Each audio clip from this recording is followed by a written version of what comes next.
All right. All right, let's start in another few seconds here.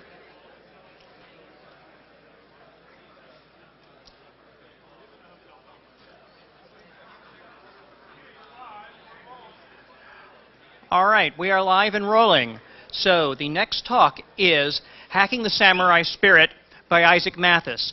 Isaac flew in here all the way from Japan just to give this talk, so everybody give him a big hand. And for our listening pleasure, he's going to be delivering this talk in English. Okay, can everybody hear me? Cool, good evening. My name is Isaac Mathis. The title of my presentation is called Hacking the Samurai Okay, I'll hold the mic. The title of my presentation is called Hacking the Samurai Spirit. I figured if I named it something as cool as this, they wouldn't deny my presentation, and it worked. I had about an hour's worth of material, but unfortunately I had to cut about half of it. So I'd still like to cover as much material as possible, so please bear with me as I'm going to go really fast and just blow you away with information for the next 20 minutes. As a disclaimer, I don't claim that anything I present is 100% accurate or anywhere near that, and there's probably disputable things. I'm going to have to make many generalizations. All X people are like this, all Y people are like that. Please be aware that generalizations only have so much truth to them, and it's easy to play devil's advocate. But what about this? Yes, I probably already know. I'm only making these broad generalizations to get a point across. So please bear with me and take everything with a grain of salt. And please hold your questions to the end so that I can get through this in time. So first off, who am I? I'm a nobody. I don't do anything special. I've been earnestly studying computer security in Japanese for about 13 years, since I was about 11 or so. During the day, I work for the Hyogo Institute of Information Education Foundation, which is part of Carnegie Mellon Scilab Japan. At night, I lead the security solutions for a Japanese company in Kobe, doing mostly web application security now. I don't consider myself good at either, but I know a little bit of both. Hopefully I can share some of my little knowledge with you today. So what is this presentation about? Today I would like to talk about something that most people do not talk about or even consciously analyze maybe, the 9th layer of the OSI model. So here we have the OSI model. At layer 7 we have applications, and who uses applications? People, right? And what's a big influence on human behavior? Culture. So in other words, most Americans act and think American, because everyone around you is American. Most Japanese act Japanizu because, everyone around them is Japanese. You probably get the idea. So why should you care about other people around the globe? First, because the internet is a worldwide phenomenon, not countrywide. Usually not only one person has all the right answers to everything, so knowing what is out there and how other people are trying to solve the same problems could be essential to finding the best solution. 3, people act completely different according to their culture and environment, so you can't hack layer 8 before you can hack layer 9. Now if you're an American working in America and will never interact with the outside world, you already understand layer 9, so you don't have to worry about anything. However, this world is getting more and more global and united, and probably most of you will work with information security on a global scale, if not already. And if you have any experience abroad, you'll know that the culture barrier is usually the hardest firewall to break through. And finally, it's fun to talk about, or at least I think so, so I hope you'll find this interesting. So let's get this started. So I don't mean to offend anybody, but I don't believe Japanese make good hackers in the true sense of the word hacker. The whole society is taught from birth to think inside the box. This buffer only holds 20 bytes. Why would I ever think of putting anything more in there kind of mentality? Taught by proverbs like the nail that sticks up gets hammered down. So while Americans naturally all strive to be individuals and different just for the sake of being different, the Japanese do the exact opposite, which kind of goes against the natural hacker instinct, right? Also, most Japanese are very ethical and will do everything in their power to follow the rules, no matter how silly or pointless they might be. So for these and probably many other reasons, most Japanese aren't even interested in being hackers. So in the traditional sense of the word hacker, Japanese may not be the best, but in a more broad sense of hacking, there are some things that Japanese naturally do great. That is not inventing, but innovating. So Japan has just spent the past 2,000 years taking everything from China, you know, the writing systems, religion, philosophy, art, etc., making it Japanese, and usually innovating it to the next level. So today they're doing the same thing, but on a global scale. So cars, robots, electronics, cell phones, etc. did not originate in Japan, but they make some of the best in the world today, right? They even innovated the smiley face to the next level. So you know how in the US we have these 4 or 5 different smiley faces, the happy face, the sad face, the sticking out the tongue face, which I can never tell is, you know, a good thing or a bad thing. Well, in Japan, we have about 30 or 40 different smiley faces, you know, covering virtually any emotion possible. And the best part is, you know, you don't have to turn your head 90 degrees to figure out what's going on. Japanese are also all about the efficiency. It's even built into their language. So if there's a word with more than 4 syllables that's used frequently, saying it will be considered cumbersome, and an abbreviation will usually be created, such as digital camera is digikame, word processor, wapro, presentation, plezen, and copy and paste, copy-paste. So if there's a contest to see who can push the most data through a certain link, or who can write the smallest shellcode for a given task, you know, the Japanese would probably dominate in this area.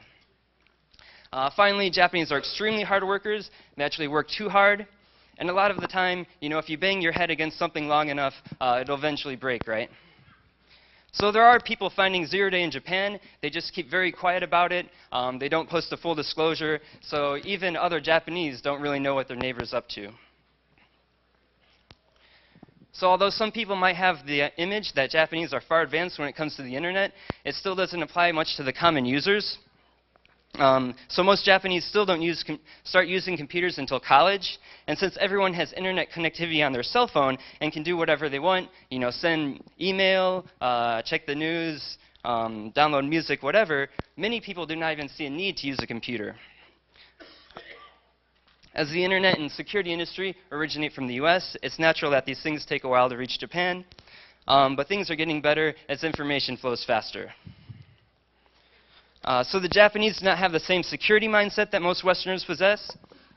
There isn't even a word that translates right for security, so they use the English word security. The only words that translate somewhat are anzen or anshin, meaning safe or relieved, which is kind of different, right? But this too is changing, and more people are catching on. Privacy is a big issue in Japan, and many people care much about it, whether they realize it or not. The Personal Information Privacy Law was enacted in 2005 as a reaction to a couple very large companies screwing up and leaking personal information on a couple million of their customers. This enactment has highly affected Japanese companies, as now if they leak any personal information, you know, an email address, a phone number, whatever, they get hit very hard with fines, and not to mention they lose their reputation, as this all gets highly publicized by the media. And in Japan, reputation means a lot. So leaking personal information is by far the biggest fear of Japanese companies. However, if you're on the selling side of security, it makes a great point for selling security. So laws in Japan are getting stricter as security incidents rise and people get upset. However, things have just started, and there's still many loopholes and confusion out there, such as stealing intangible objects is not a crime in Japan. And guess what information is? Intangible, right? So if you steal data from your company using one of their USB thumb drives, you can get in trouble because the USB thumb drive is tangible. But if you use your own USB thumb drive, then you're pretty much free to take whatever you want. There are still no laws against creating viruses, which I'll talk about later. Until about 6 months ago, it was legal to record new movies at the cinemas. Of course, publishing the movies on the net was still considered copyright infringement, but all you'd have to do was say you're recording the movie for personal use, and everything would be fine. Finally, there's no fair use in Japan, which results in some interesting things, but unfortunately I don't have time to elaborate. So hacking the samurai way. The Japanese had IDSs way back in the day, but since they didn't have computers, they used people. So around the Edo period, maybe 1500s, 1600s, the Satsuma clan of Kyushu created an artificial dialect with unique intonations for their people so that if a spy came in from the outside, they'd be found out easily.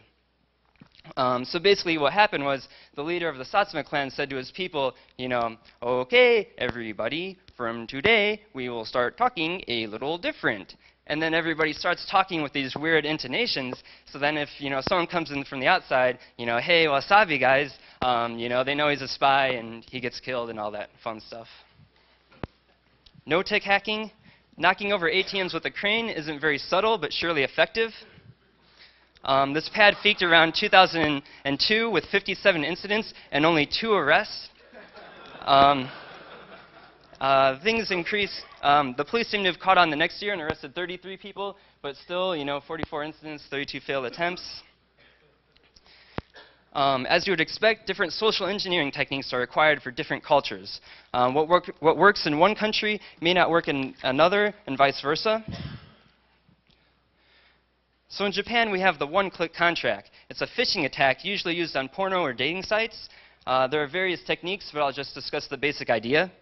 What happens is, once you enter the site, you get a message saying, by clicking the previous link, you have agreed to the contract. Please deposit X amount of money into such and such bank account by tomorrow, or the fee will be doubled, and then all this legal jargon to try to confuse them.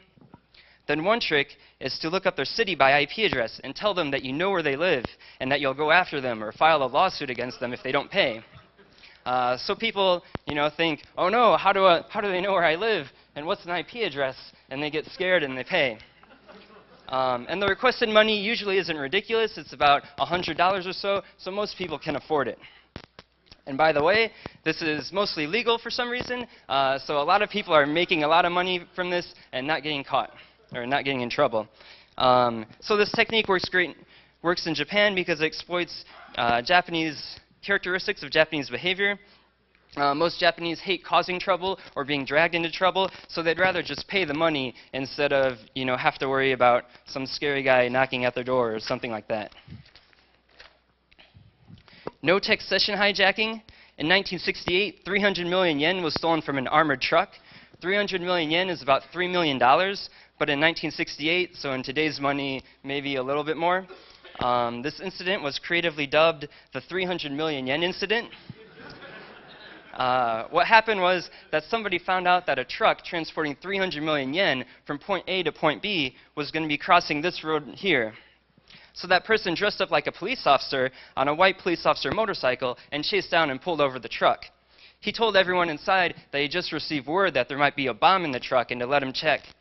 So as he's checking inside, he sets off a road flare. And as smoke starts filling the truck, he yells, it's going to blow everyone out. So everyone runs for their lives, and he drives off with the truck. What's funny is, apparently the escaped people thought that this police officer was trying to save their lives by driving the about-to-explode truck away, and thought, wow, there goes a courageous man as he drives off with their money. Eventually, they figured out that the truck never blew up, and that this courageous police officer was probably not coming back. So the real police went on a manhunt for the next several years, investigating an unprecedented 170,000 possible suspects. However, he was never caught. Yay! So in the early 2000s, social engineering became very popular. Although there are many techniques today, this all started out with the so-called it's me fraud. What happened was a young-sounding person would call up these senior citizens and pretend to be their child or grandchild. When asked who they were, he'd reply, ore, it's me. And then, which in Japan is natural because the Japanese language is very vague. So the senior citizen would guess who it could be. Is this Hiroshi? And then you reply, yeah, it's me, Hiroshi. Hey, I just got into a car accident, and I need to pay a couple grand on an out-of-court settlement, or else I'm going to be arrested. Or, hey, I took out money from a loan shark, and he's after me. I need to pay him quick. So the naive senior citizen gets tricked into depositing money for their grandchild, trying to help them out. So right now you're probably thinking, how much damage is being done with this kind of social engineering? In 2003, there was a sharp rise with almost 4,000 incidents, causing around $40 million in damages. This continued the next year, causing around $207 million in damages. In 2006, 100 people in organized crime, the Yakuza, were arrested after causing around $90 million in damages. And luckily, these incidents have been widely publicized by the media, and laws have been much stricter, so there are less attacks. However, there are still people devising sophisticated, targeted attacks.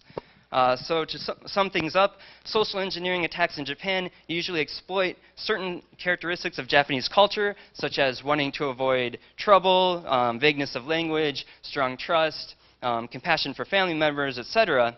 This doesn't work so well in the U.S. because there's so much diversity, so it's much harder to predict, a person's cultural background and how they'll react to a certain attack.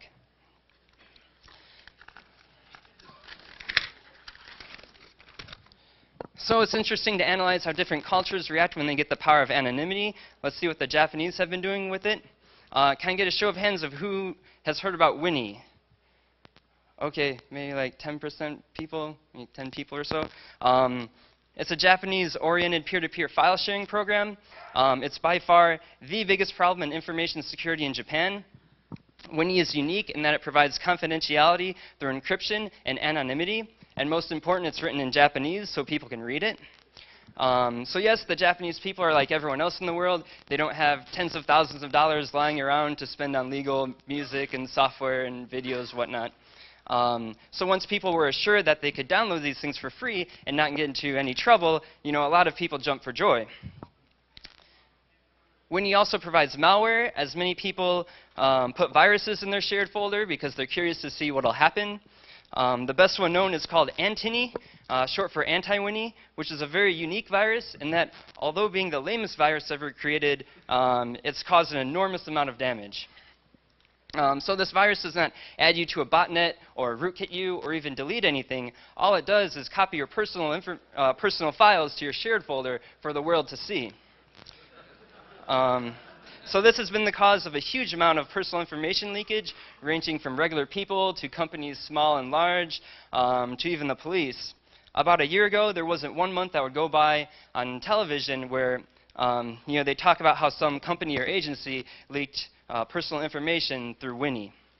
There was even one person who committed suicide after his personal information was leaked out to the world. So this is a very serious problem in Japan. Although everyone knows that Winnie is bad, old, and broken, there are still about 360,000 users, and everyone is curious to see about the future of this Winnie network.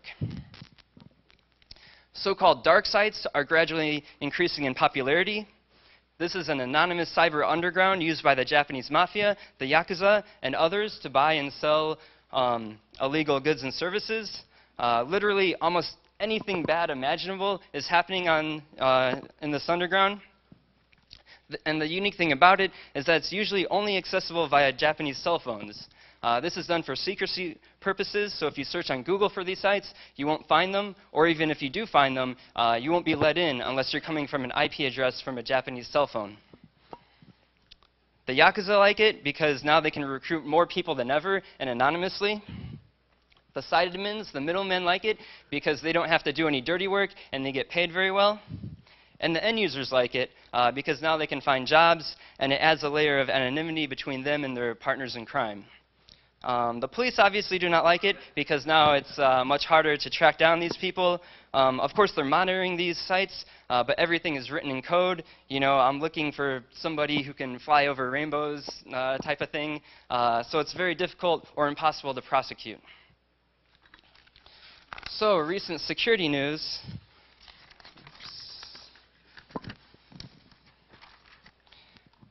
On January 24th, not even a month ago, the first person ever in Japan was arrested for creating a virus.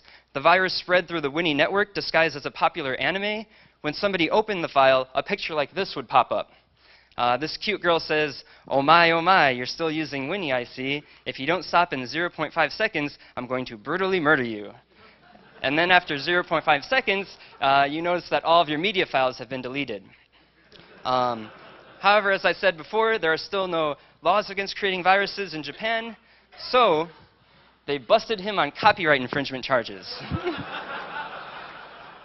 Yes, if only this person got explicit permission to use this picture, he'd have no problems. So finally, some future threats. contactless IC cards, or smart cards, as you American folk know them, are being put into everything possible in Japan. All the new driver's licenses, credit cards, train passes, whatever. There are still no public vulnerabilities yet. However, rumor has it that the encryption was intentionally made weak for fast authentication. This is because Japanese people are always in a hurry, and they don't want to place their IC card over the sensor for more than 100 milliseconds before the gates open and let them into the train station. Sony's Felica, by far the biggest player of IC cards, is also rumored to have vulnerabilities, but everything is being kept hush-hush for now. So for the country with the most widely deployed cell phone infrastructure in the world, I'm slightly surprised that there is still no malware for cell phones in Japan. This could be partly because Japanese cell phones don't run Symbian like 80% of the world. They originally all ran Tron. Today, most are running Linux or Windows Mobile. My theory of why there's still no malware is that the mobile virus writers don't read Japanese, and the people who read Japanese don't write malware. Sorry, can you hold on for the end?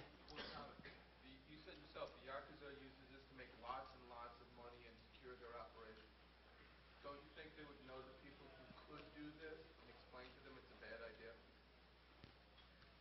Who could do what? The Yakuza could probably police the cell phones better than anyone else. They don't want viruses. They don't want that network to go down. That's how they make their money and be safe. Yeah, just like the Russian mob could probably take down large chunks of the internet, but they make entirely too much money off of it being up to screw with it or to let other people screw with it. The criminals are making money on the internet. They want it up. They will keep it up better than the cops. Yeah. As long as they make money on it. Okay. I'm still not quite sure exactly what we're getting at. From the internet being up, so they prevent other people from hurting it. Okay, I don't think. Or cell phones as well. Okay, that's a good point. I didn't think about that. But unfortunately, some things have still not reached Japan yet. I don't think the Yakuza have really the skill and really fully understand what's going on right now. Yeah. Yeah. Okay. That's a good point. Sorry, let me finish this right quick. So cell phones, it's potentially a very lucrative area for bad guys, especially as many of the new phones can act as credit cards. So things will probably change in the future. And then finally, some lessons learned. I said cultures layer 9, but if you think about it, it's really layer 0. If the Japanese created the OSI model, layers 1 through 7 would most likely have been completely different. It's always good to know what works for certain cultures and what does not, especially since security is not one solution fits all. People have to be aware and knowledgeable about certain issues in order to work on a global scale. So I could probably write a book about how many times the Japanese tried to do business in America or Americans tried to do business in Japan, but failed miserably solely due to the culture differences. Finally, the cheesy, we can all learn a lot from each other. This line said a lot, but unless you really go out of your way to start learning from others, you probably won't realize what this means. Usually what one culture is poor at, another culture is great at, and what that culture is great at, the other culture is poor at. So my personal advice, if possible, go abroad, see what other cultures are doing better, and mimic that. So I'm sorry if I went over time. Thank you very much.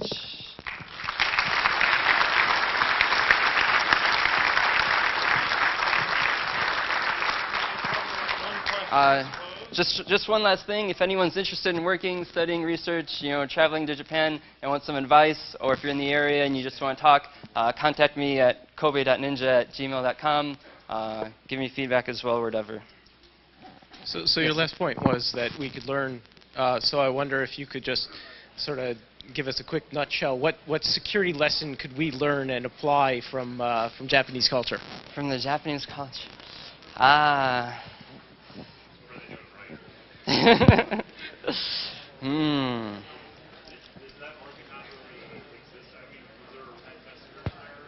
There are pen testers. The question is, you know, if the market exists in Japan, it does exist.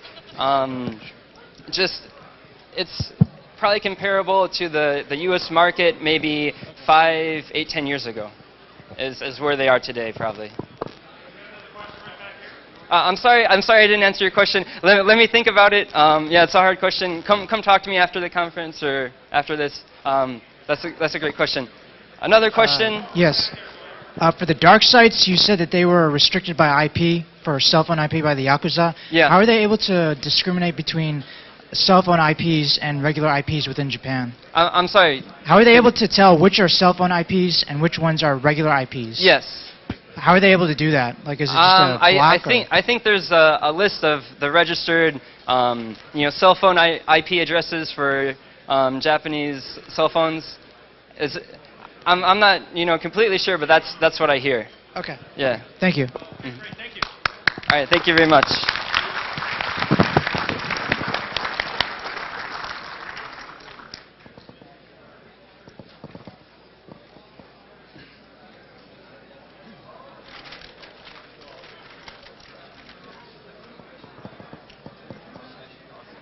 Isaac Dawson, I don't think so.